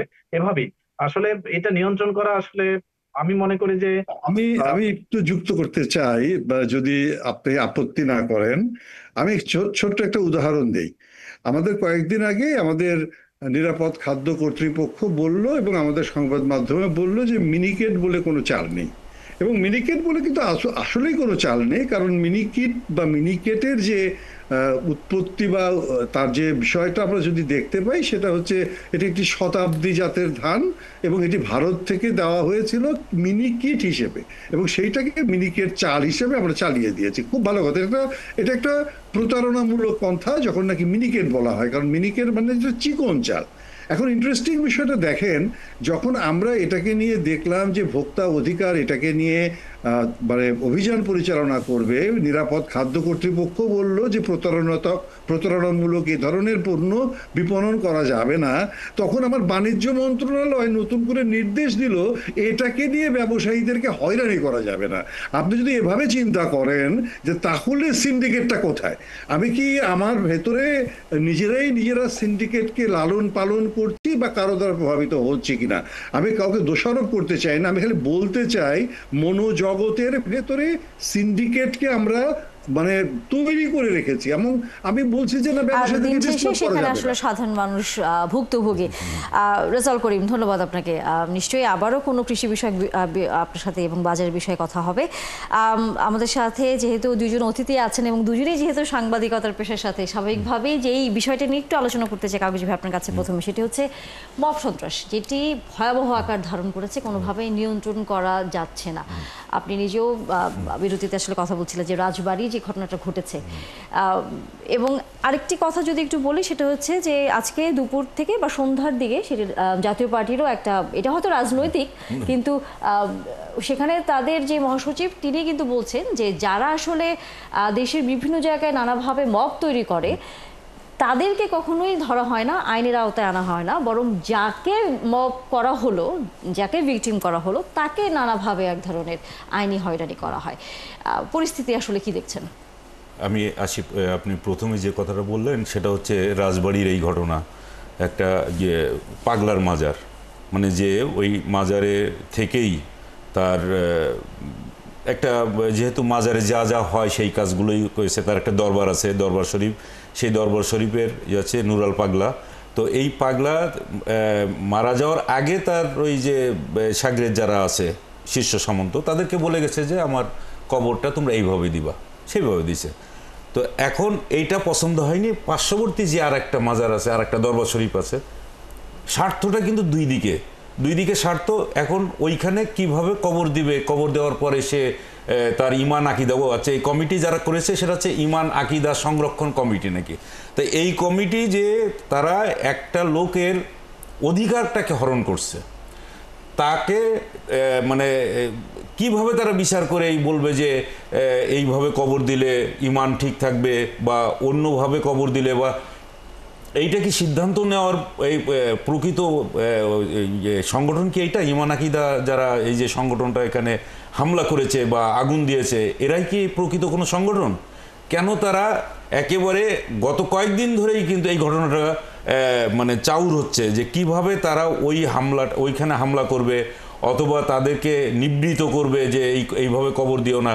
এই বিষয়গুলো নিয়ে তাদের নিজেদের মধ্যে কয়েকদিন ধরে আলোচনা হচ্ছে, পুলিশ প্রশাসনকে জানিয়েছে, সমস্ত প্রশাসনকে জানিয়েছে। জানানোর পরে আজকে এই গতকালকেই, আমি কি বলবো, এটা শুক্রবার জুমার নামাজের পরপরই তারা রাজবাড়িতে ওখানে একটা মাঠে সমবেত হয়ে পুরা মানুষ যে ওই বাড়িতে হামলা করছে এবং হামলা করার পরে বেশ কয়েকজন মারা গেছে। তা এরা আইনটাকে নিজের হাতে তুলে নিল। এখন এইভাবে যদি আইন নিজের হাতে তুলে নেওয়া শুরু করে, তাহলে একজন মানুষ তার নিরাপত্তা বোধ, এখনো পর্যন্ত নিরাপদে সে কিন্তু বসবাস করতে পারছে না, তার অধিকারটা কিন্তু বাস্তবায়িত হচ্ছে না। আমরা এই জায়গায় এখনো পর্যন্ত আছি, এইটা দেখার কেউ নেই মনে হচ্ছে। আর প্রশাসন এইটা কিভাবে অ্যালাউ করলো যে যেহেতু ওইখানে একটা সমাবেশ হচ্ছে, সমাবেশ থেকে আবার ওইখানে হামলা করতে যাবে, একটা জায়গা থেকে আরেকটা জায়গায় হামলা করতে যাবে, কেন আপনি পথে আগেই তাদের ঠেকাই দিচ্ছেন? কি মনে হচ্ছে যে আইন শৃঙ্খলা পরিস্থিতি আসলে নিয়ন্ত্রণের বাইরে চলে যাচ্ছে? নানা ঘটনা আসলে ব্যাপার হয়েছে কি, বর্তমান যে অন্তর্বর্তী সরকার কয়জনে চালাচ্ছে? এই রকম কয়েকজন মিলে যদি চালাইতে থাকে, তারপরে পুলিশ প্রশাসনে এখনো অনেক পুলিশ যোগদান করেন এই কাজে। আগে যে সংখ্যায় তারা ফোর্সটা ছিল সেটা তো নেই, সংখ্যাও কম আছে। তাহলে এই অন্তর্বর্তী সরকার আসলেই বলতে হবে যে তারা আইন শৃঙ্খলা রক্ষায় একেবারেই তারা ঠিক করতে পারছে না, ব্যর্থ হয়ে যাচ্ছে। আমরা তার আসলে কারণ হলো যে তাদের ওই সক্ষমতাটা নেই। আমরা আসলে এখানে এই বিষয়টি আসলে সমাপ্ত করতে চাই, কারণ আরেকটি বিষয় নিয়ে হয়তো আলোচনা হবে। আরেকজন অতিথি মাইনুল হাসান সোহেল আপনি আছেন, কিন্তু আপনাকেও ধন্যবাদ দিতে হচ্ছে। নিশ্চয়ই আগামীতে আবারও অন্য কোনো বিষয় নিয়ে আপনার সাথে কথা বলবার সুযোগ হবে। আমিনুল ইসলাম আপনি আছেন আমাদের সাথে, তবে আমরা একটু বিরতিতে যাব। বিরতি নিচ্ছি দর্শক, ৭১ জার্নাল নিশ্চয়ই এরপর ফিরে আসবেন আবারও। ধন্যবাদ দর্শক, সাথে থাকার জন্য আবারও আমন্ত্রণ ৭১ জার্নালে। আমরা অনুষ্ঠানের শেষ দিকে চলে এসেছি। আমরা আন্তর্জাতিক একটি বিষয় নিয়ে আসলে শেষ করতে চাই অনুষ্ঠান, সেটি হচ্ছে ভূমিকম্প নিয়ে। আফগানিস্তানে ভূমিকম্প হয়েছে ৬.২ মাত্রার, এবং সেখানে অনেক মানুষ মারা গেছে। আফগানিস্তানের সর্বশেষ খবর একটু আমরা জানবো। আমাদের সাথে আফগানিস্তান থেকে যুক্ত হয়েছেন ইরফান ইয়ার, তিনি নিরাপত্তা বিশ্লেষক। ইরফান ইয়ার, welcome to our show. Thank you for joining us and giving us time. How are your country right now after the earthquake? Well, thank you for inviting me. As you know, that eastern Afghanistan has been devastated by a powerful 6.0 magnitude earthquake, which was followed by a relentless, aftershock, and it has killed more than 2,500 people so far. Thousands of others are still under the rebels, and there are more than 4,000 injured. So the situation in eastern Afghanistan has really been catastrophic, and the mood is very gloomy these days. It's been very tough for Afghanistan right now. Is there any foreign aid coming? Oh, well, yes, there has been to some level, emergency response. Many countries, especially the neighboring countries and the countries that Afghanistan are having relatively a good relationship with, they send some emergency aid. But unfortunately, not only the fact that those aid are very insignificant, but the bigger problem lies, to allocate or reach those emergency needs to the people who are in need. And this is mainly due to the infrastructure and access issue. There will be aid, and there is sufficient aid for some communities, but unfortunately with the current Afghan government, they have no capacity, to deliver those aid. So there are still a lot of villages, cut because of no access, and it's very hard, for the emergency responder to reach out to those places. So to answer shortly, yes, there has been to some level some response, but more need to be done. It's really hard for you country people right now, I hope. Thank you for joining us, Irfan. Thank you very much. Yeah. আমরুল ইসলাম কাগজে ভাই, আপনার কাছে যেটা সর্বশেষ আসলে এই ভূমিকম্প নিয়ে একটু মন্তব্য নিব, আর একই সাথে আমরা নিজেরাও তো আসলে ভূমিকম্পের ঝুঁকির মধ্যে সবসময় থাকি। সেই হিসাব করে আসলে এই যে আশেপাশের দেশগুলোতে ভূমিকম্প হচ্ছে, সেগুলো নিয়ে আমাদের আসলে কিছুটা সতর্ক অবস্থানে চলে যাওয়া উচিত কিনা, কি মনে করেন আপনি? বাংলাদেশের যে অবস্থা, বিশেষ করে ঢাকার দিকে যদি তাকান, অন্য যে কোনো জায়গায় ভূমিকম্প হলে তবুও তো অন্তত বেঁচে যাওয়ার কিছুটা সম্ভাবনা থাকে। ঢাকা শহরের অলি গলিতে আপনি যদি ঢুকে যান, দেখেন যে হাইরাইজ বিল্ডিংগুলো হয়েছে, সেখান থেকে যে রাস্তায় এসে দাঁড়ানোরও কিন্তু সুযোগ নেই। তো এই ঢাকা শহরে ভূমিকম্পে যে প্রথম যে ঘটনাগুলো ঘটবে, যেমন সুয়ারেজ লাইনের পাশাপাশি আছে গ্যাস লাইন। ঢাকা শহর কিন্তু একটা বোমার উপরে স্থাপিত। আমি বলবো, যদি ভূমিকম্প হয় তো প্রথম চান্সেই গ্যাস লাইনগুলো বিস্ফোরিত হবে, ইলেকট্রিসিটি ডিসকানেক্টেড হয়ে যাবে, সেটা তো যাবেই, কিন্তু আগুন যে ধরবে এইটা নিভানোর জায়গা তো নেই। আর গাড়ি ঘোড়া চলার মতো, ফায়ার সার্ভিস বা কোনো কিছু উদ্ধার চালানোর মতো কোনো রাস্তাই আপনি খুঁজে পাবেন না। মাত্র কয়েকটা ঝুঁকির মধ্যে আছে, প্রচন্ড ঝুঁকির মধ্যে আছে ঢাকা শহরে যারা বসবাস করি তারা। অবশ্যই। আমরুল ইসলাম কাগজি, অনেক ধন্যবাদ আমাদের সাথে যুক্ত হয়েছেন। হয়তো সামনের দিনগুলোতে আবারও আপনার সাথে আলোচনা করবার সুযোগ হবে নানা বিষয় নিয়ে। দর্শক, এই ছিল আজকের ৭১ জার্নালে। এতক্ষণ নিশ্চয়ই সাথে ছিলেন, তার জন্য অসংখ্য ধন্যবাদ। আবারও নিশ্চয়ই দেখা হবে।